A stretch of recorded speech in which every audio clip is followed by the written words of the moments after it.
Welcome to a new video about graph theory. In this session, we are going to discuss about how to utilize graph theory for solving network using mesh analysis.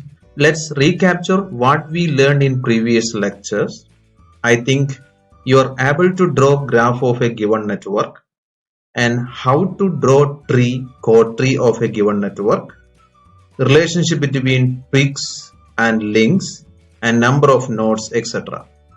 Later, we developed three important matrices which is suitable for network analysis. The first matrix was incidence matrix A.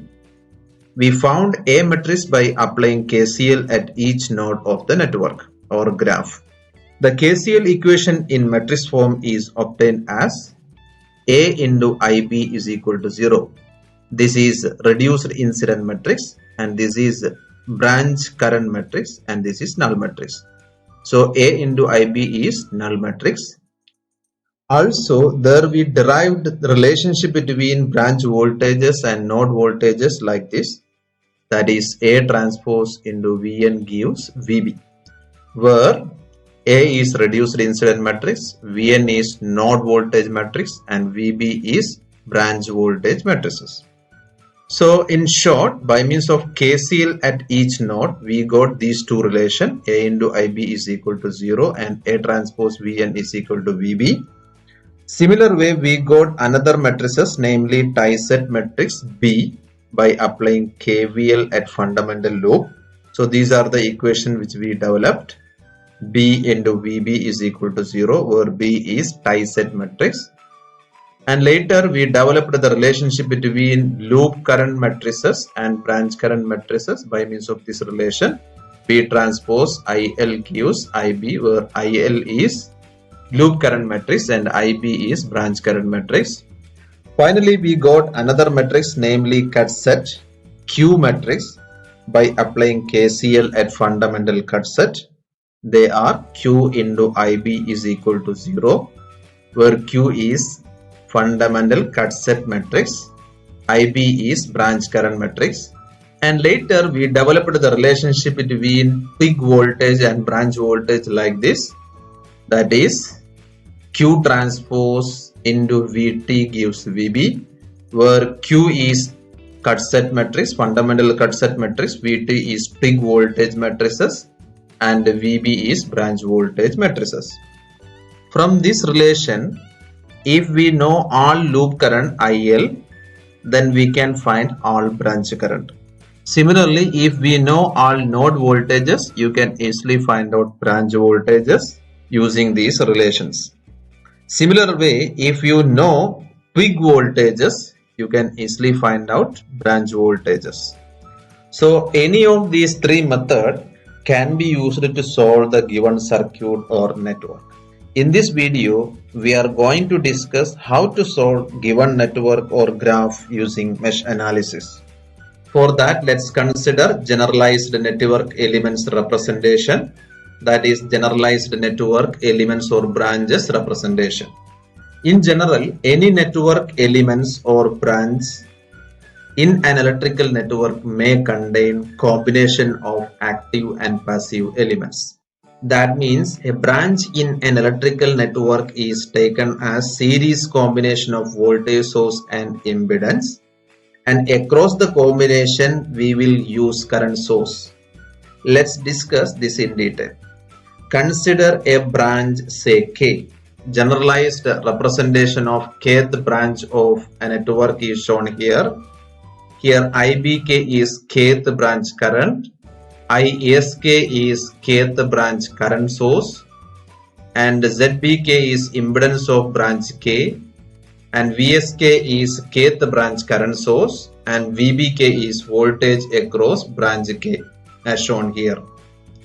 Here current flowing through this impedance or voltage source is IK, which is nothing but IBK minus ISK. From this much current, this part is taken as the current source, so remaining part is IBK minus ISK. That part is IK that is flowing through this impedance. So from this figure, we can write down this branch voltage across this branch K as VBK, which is equal to Vsk plus this current Ik into Zbk as mentioned here. And as Ik is Ibk minus Isk, we can substitute instead of Ik this one. Vbk can be represented as Vsk plus Zbk into Ibk minus Isk. Distributing the Zbk over these terms, Vbk become Vsk plus Zbk Ibk minus Zbk Isk. Now let's take branch 1. So for branch 1, what is the voltage? Branch 1 voltage is VB1. VB1 is equal to Vs1 plus Zb1 Ib1 minus Zb1 Is1. Similarly, VB2 is equal to Vs2 plus Zb2 Ib2 minus Zb2 Is2, and so on. If n branches are there, last branch voltage is VBN, which is equal to Vsn plus Zbn Ibn minus Zbn Isn. Let this voltage equation be a set of equation number 1. Now we can represent this equation in matrix form like this, where n is number of branches. In this case, we considered n as number of branches. So this is a column matrix VB1, VB2, VB3 up to VBN. Its size is n by 1. Why? Because here we can have n branches, so n branch voltage will be there. So its size is n by 1.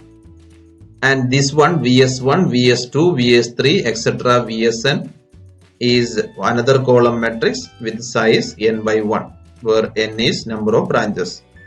Then Zb1 Ib1, Zb2 Ib2. So this is an impedance matrix whose elements are only diagonal. Off diagonal elements are zeros. So Zb1 corresponding to first element, Zb2 is a 2 by 2 elements, Zb3 is 3 by 3rd elements. The only diagonal entries are coming into picture for impedance matrix, branch impedance matrix. Off diagonal entries are zeros. So the size of branch impedance matrix is n by n, and this matrix size is n by 1. N branch currents are there. Minus Zb1 Is1. So this impedance matrix is again diagonal entries with the size n by n. Off diagonal entries are 0 for this matrix. Then here current source matrix will be there, whose size is n by 1. So this is the matrix representation of this equation number 1. The set of equation number 1. So in compact form, we can represent this equation as branch voltage matrix. That is, this can be represented by branch voltage matrix, which is equal to, this is source voltage matrix, and this matrix is branch impedance matrix. We can represent it by ZB matrix, and this is branch current matrix. Then it is again ZB branch impedance matrix, and this is source current matrix. So this is the compact form representation, that is matrix form representation in compact form.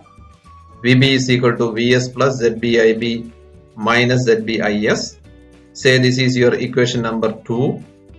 Now we can pre-multiply both sides of this equation by this matrix B. What is B? It is tie-set matrix. So this equation become B into VB is equal to B into Vs plus B into ZbIb minus B into ZbIs, like this. What is B into VB? So here we can see that after applying KVL in fundamental loop, we got this relation B into VB is equal to 0.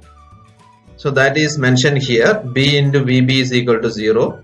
So the equation become BVS plus BZbIb minus BZbIs is equal to 0, null set matrix. So keeping B into ZbIb in one side and moving all other things into right side, the equation become BZbIb is equal to BZbIs minus BVS. We know the relationship between branch current and loop current by means of this relation.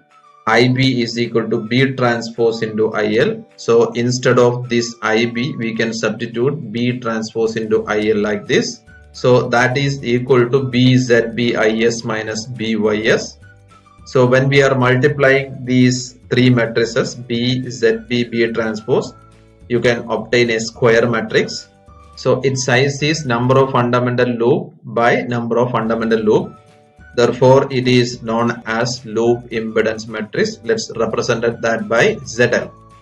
So ZLIL is equal to BZBIS minus BVS, or IL is equal to ZL inverse BZBIS minus ZL inverse BVS.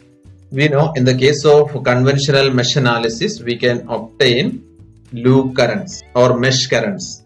So here you can easily obtain mesh current by means of this relation. So once you got loop current, you can find out branch current, you can find out branch voltage, etc. So this is the theory of solving network using mesh analysis for a given graph of a network. I hope this derivation is clear to you. Next, I am giving one work to you. So instead of the current which we considered in this derivation is downward, suppose the current direction is, this current source direction is changed like this. You need to, under this situation, you need to develop generalized expression for IL using this figure. So that is the simple homework to you. Please complete it.